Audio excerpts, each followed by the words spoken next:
సింహాసనమెక్కించును.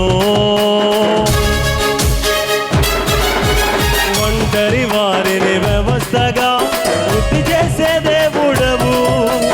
దీనులను పైకి లేవనెత్తి సింహాసనమెక్కించును. ఆదరణ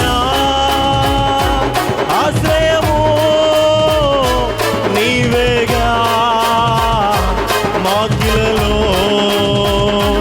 ఆదరణ ఆశ్రయము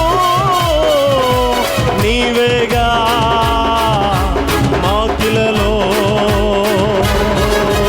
మంచివాడు మంచివాడు మంచివాడు గొప్పవాడు యేసు పరిశుద్ధుడు. మేలులెన్నో చేయువాడు యేసు అందరికీ.